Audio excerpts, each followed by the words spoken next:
Meditation क्या है, ध्यान क्या है, सिमरन क्या है,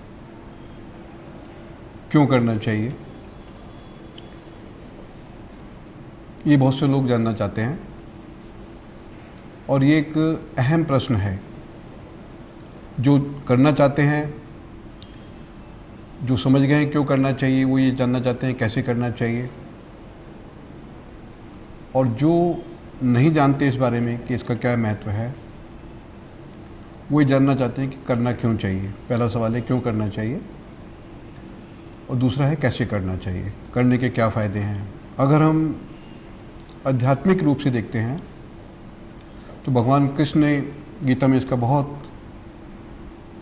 सुंदर उत्तर दिया है। भगवान कृष्ण कहते हैं, ध्यायतो विषयान पुंसः संगः तेषु उपजायते, संगात् संजायते कामः, कामात् क्रोधः विजायते, क्रोधात् भवति सम्मोहः, सम्मोहात् स्मृति विभ्रमा, स्मृति भ्रंशात् बुद्धिनाशात्, बुद्धिनाशात् प्रणश्यते।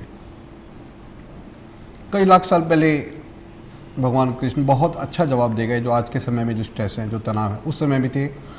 जो उस समय के तनाव थे वो दूसरी तरह के थे, जो आज के तनाव हैं वो दूसरी तरह के हैं। लेकिन उन्होंने बहुत अच्छा एक जवाब दिया। चार पंक्तियों में इन्होंने एक संस्कृत की पंक्तियों में इसका जवाब दिया।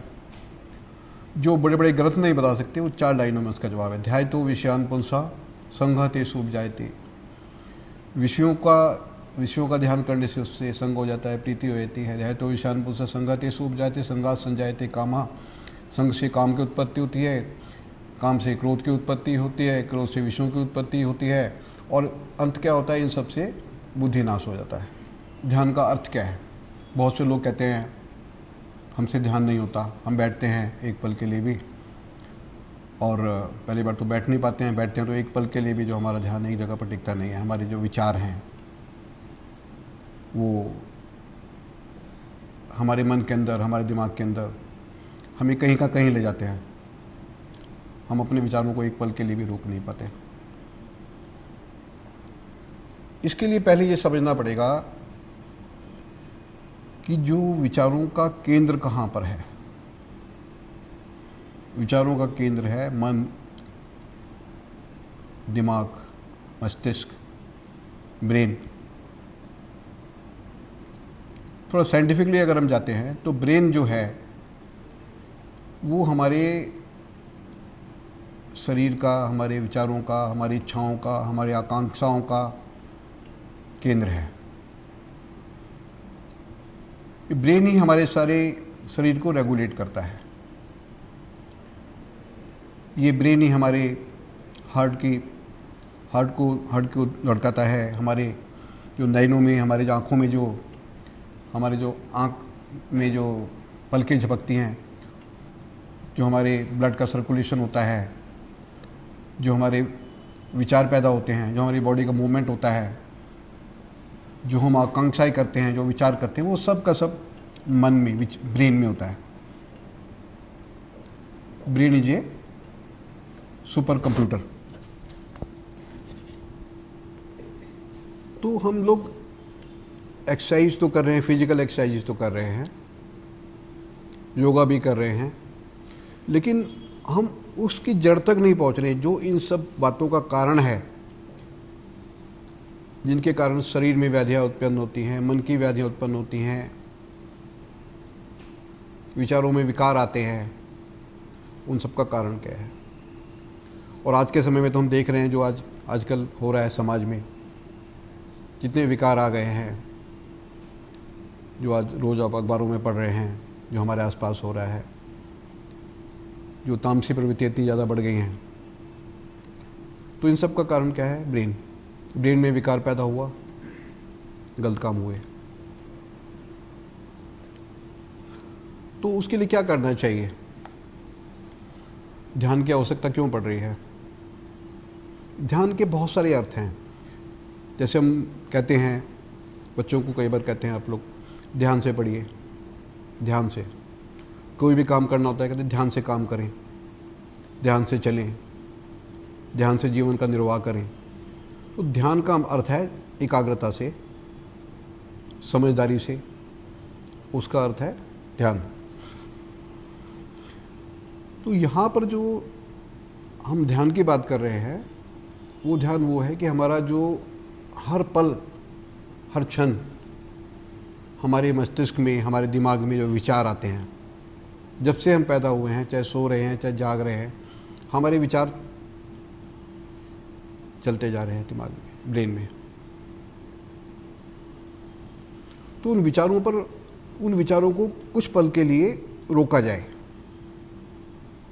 उन विचारों को कुछ पल के लिए रोका जाए और ध्यान लगाया जाए, एकाग्रता की जाए उस पर, परमात्मा पर, जो कि हमारे जो जीवन का स्वामी है, जो हमको जीवन देता है, जो हमें परिवार देता है, जो हमें परिवेश देता है, जो हमें समाज देता है, जो हमें बच्चे देता है, जो हमें धन देता है, उस परमात्मा का ध्यान किया जाए। तो ये कैसे किया जाए? अभी मैंने बताया क्यों किया जाए, क्यों इसकी आवश्यकता है। ब्रेन आल्सो, अगर साइंटिफिकली देखते हैं, ब्रेन आल्सो रिक्वायर्स रेस्ट। जो हमारा शरीर है वो आराम मांगता है, हम सोते हैं, भगवान ने रात बनाई, रात को हम सोते हैं। लेकिन जो हमारा ब्रेन है वो तो रात में भी काम करता है। जो दिन भर हम सोचते हैं वो रात को सपने बनकर आ जाता है। जब आप सोते हो तो आपका मन जाग जाता है, जो आपका सबकॉन्शियस माइंड है वो जाग जाता है और आपको सपने दिखाता है। ब्रेन हमारा सोते हुए भी काम कर रहा है, ब्रेन हमारा जागते हुए भी काम कर रहा है। उसको आराम चाहिए। उसको आराम क्यों चाहिए? क्योंकि जो सारे शरीर को चलाने वाला है, जो आपके जीवन को चलाने वाला है, जो आपको दिशा निर्देश देने वाला है, अगर उसको आप कुछ पल आराम नहीं दोगे, वो भी थक जाएगा, वो स्ट्रेस में आ जाएगा। जो आजकल तनाव हो रहे हैं, डिप्रेशन हो रहे हैं, लोग कहते हैं मैं बहुत तनाव में हूँ, बहुत डिप्रेशन में हूँ। किस लिए?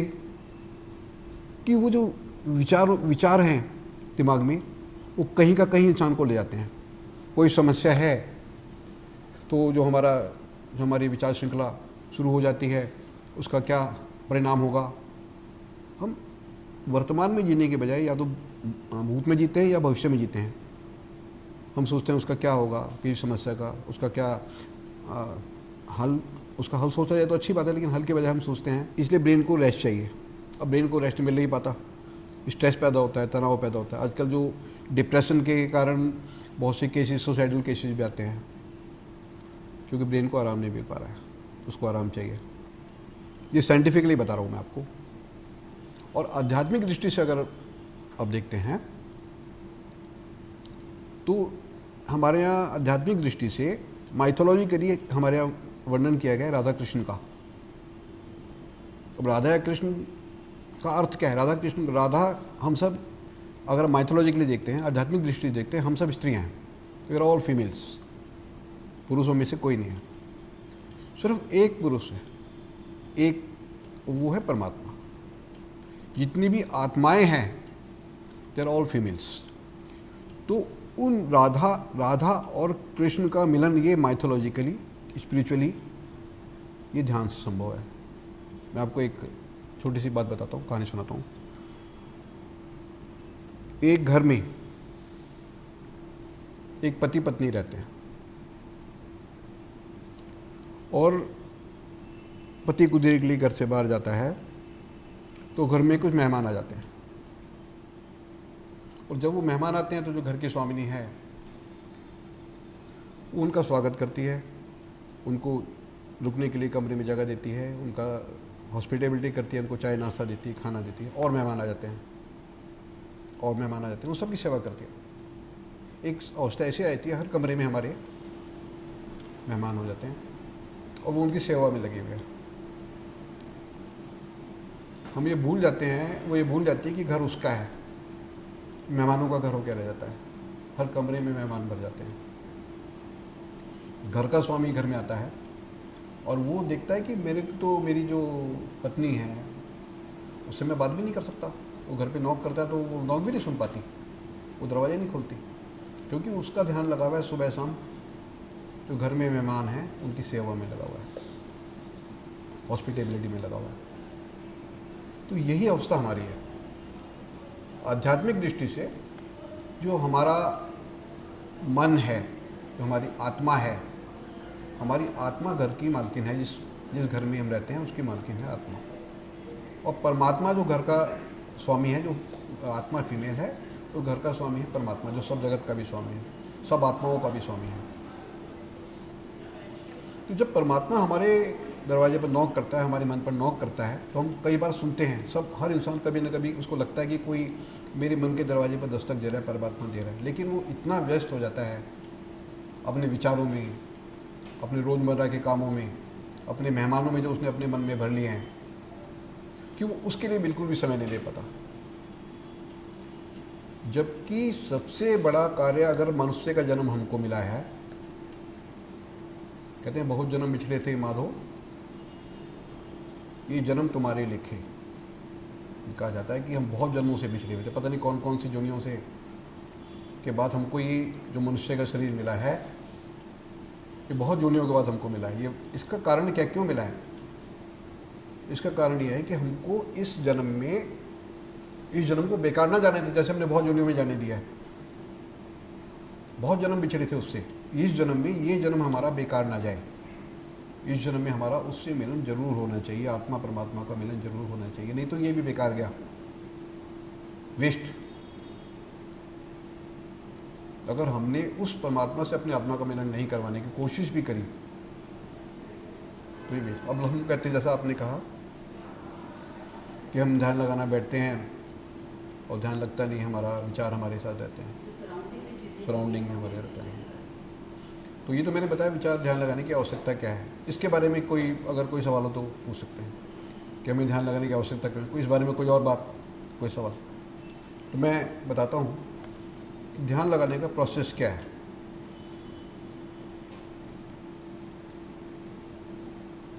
हम अननोइंगली ध्यान लगाते हैं कई बार, और ध्यान लगता है, अननोइंगली लगाते हैं। हम कहीं भी बैठे हैं, हम किसी मीटिंग में बैठे हैं, हम बस में बैठे हैं, हम गाड़ी में बैठे हैं, हम अचानक हमारे विचार जो है हमको कहीं का कहीं ले जाते हैं और हमको कुछ नहीं पता होता कि हमने हमारे रास्ते में, हमारे रेड लाइट पे हमारे साथ में गाड़ी कौन सी थी, हम बस में बैठे हैं, पता नहीं होता हमारे साथ में कौन बैठा, हमारा ध्यान कहीं और लगा होता है, अननोइंगली लग जाता है। वो कहाँ लग जाता है? हमारे विचारों में गुम हो जाता है, हमारा ध्यान लग जाता है। वो भी ध्यान लगने का है, वो ध्यान लग गया हमारा, कहीं ध्यान हमारा कहीं और था, कहते हैं ना हमारा ध्यान कहीं और था, वो अननोइंगली हमारा ध्यान कहीं और लग जाता है। लेकिन जब हम नोइंगली लगाने की कोशिश करते हैं तो हमको समस्या आती है। जब हम कोशिश करते हैं किसी चीज़ की तो समस्या तब आती है इसमें जब हम कोशिश करते हैं। जब हम ध्यान लगाने की कोशिश करते हैं तब हमें कोशिश तो करनी ही नहीं, बिल्कुल भी। ये कोई एक्सरसाइज नहीं है, ये कोई व्यायाम नहीं है, ये तो हमको शांति से बैठ जाना। अगर आप साइंटिफिकली देखते हैं तो आराम को रेस्ट देना है, अगर आप स्पिरिचुअली देखते हैं तो आत्मा परमात्मा को आने की जगह देनी है। दोनों दृष्टियों से होगा, और साइंटिफिकली भी होगा, स्पिरिचुअली अपने आप हो जाएगा, आपको करने की जरूरत नहीं पड़ेगी। अब जहाँ पर भी हैं जिस काम को भी आपको करना है एकाग्रता से करना चाहिए। लेकिन जो हम इस समय बात कर रहे हैं, जो आपने भी सवाल पूछा, वो ये है कि जो हम आध्यात्मिक दृष्टि से ध्यान लगाने की कोशिश करते हैं, उसमें जब हमारे ब्रेन, हम चाहते हैं कि हम बिल्कुल एक ऐसा चाहते हैं कि हमारा आत्मा और परमात्मा का मिलन भी हो, हमारा ब्रेन आराम भी करे, हमारे विचार शून्यता भी आ जाए। उसका प्रोसेस क्या है? ज़्यादातर लोगों को समस्या ये है, वो कहते हैं जब हम ध्यान लगाने के लिए बैठते हैं तो हमारा ध्यान 1 मिनट के लिए भी कहीं लगता नहीं है, हमारे विचार जो हैं इधर उधर भागते हैं, एकाग्रता नहीं आ पाती है। उसका प्रोसेस क्या है? इसके लिए मैं 2 बात कहूँगा। एक तो ये है कि क्या कोई व्यक्ति जब किसी को चाहता है, किसी को पसंद करता है, प्यार करता है, तो उसको जब याद करता है उसको कोशिश करनी पड़ती है? नहीं करनी पड़ती है, वो पूरी तरीके से उसके ख्यालों में खो जाता है जब ये उसके बारे में सोचता है। पहली बात तो ये है। इसका अर्थ क्या है कि हमारे जो प्यार है जिसके लिए हम ध्यान लगाना चाह रहे हैं परमात्मा के लिए, पहली बात तो उसमें कमी है कहीं ना कहीं, क्योंकि प्यार, अगर प्यार होता है बहुत ज़्यादा तो सोचने की जरूरत ही नहीं पड़ती, खुद ब खुद लग जाता है ना। पहली बात तो यह है। दूसरी बात यह है कि अब इसको कैसे लगाया जाए, ये बहुत बड़ा सवाल है, क्योंकि कोशिश सब करते हैं लगाने, लोग बैठते हैं आँख बंद करके बैठे, और बहुत से लोग बताते हैं कि आप यहाँ पर ध्यान केंद्रित करें, वहाँ ध्यान केंद्रित करें। ध्यान केंद्रित करने की कोशिश करते हैं, 2 मिनट बैठते हैं, लेकिन वो क्या है कि विचार कहीं के कहीं हमको लेके चले जाते हैं। उसके लिए करना क्या है? मैं आपकी बात का जवाब देता हूँ। ध्यान लगाना बहुत ही सरल और बहुत ही सहज प्रक्रिया है। लेकिन पहली बात यह है, इसके लिए आप ये मान के चलिए कि हमें करना कुछ भी नहीं है। जब हम कुछ करने की कोशिश करते हैं तभी समस्या पैदा हो जाती है, क्योंकि पहले ही हमारे ब्रेन के पास, हमारे दिमाग के पास करने के लिए बहुत कुछ है। हमें उसको कोई एडिशनल काम नहीं दे देना है कि तुम कोई एक्स्ट्रा काम करो, हमको तो उसको आराम देना है। हम ध्यान करने के लिए बैठे और हमने ये सोच लिया कि हम एकाग्रता कहीं तो हमको एक्स्ट्रा काम मिल गया, तो ब्रेन पहले ही परेशान है अपनी समस्याओं से और उससे वो हो नहीं पा रहा है, उसका ध्यान कहीं चला जाएगा। इसके लिए करना क्या है? इसके लिए सिर्फ ये करना है, आप शांति से कहीं भी बैठ जाइए और अपने विचारों को देखते रहिए। ना तो विचारों को रोकिए, ना विचारों को पकड़िए, ना विचारों से झगड़ा कीजिए। आपके घर में मेहमान आए हुए हैं, आप घर के गृह स्वामी हैं, घर की स्वामिनी हैं, उन मेहमानों को धक्का दोगे, भगाओगे, आपसे लड़ेंगे। आपको सिर्फ ये करना है, उनको चाय नाश्ता नहीं देना है, उनको पानी नहीं देना है, उनको खाने के लिए खाना नहीं देना है। बहुत सरल है। जब हम आग बंद के कोशिश करें कि विचार आ रहा है, इस विचार को हमें दूर भगाना है, तभी समस्या पैदा हो जाएगी।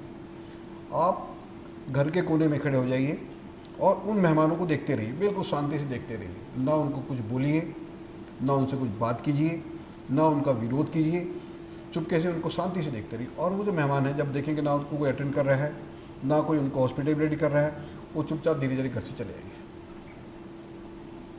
बहुत ही सरल, बहुत ही सहज, कहीं ध्यान लगाने की ज़रूरत नहीं है, कहीं अपने विचारों को एकाग्र करने की ज़रूरत नहीं है, कोई मेहनत करने की ज़रूरत नहीं है। अपने अंदर देखिए, जैसे आप कोई सीरियल देखते हैं, जैसे आप टीवी पर सीरियल देखते हैं, ऐसे हमारे अंदर भी सीरियल चलता है। आप सिर्फ उसको देखिए, लेकिन उसको पकड़िए मत।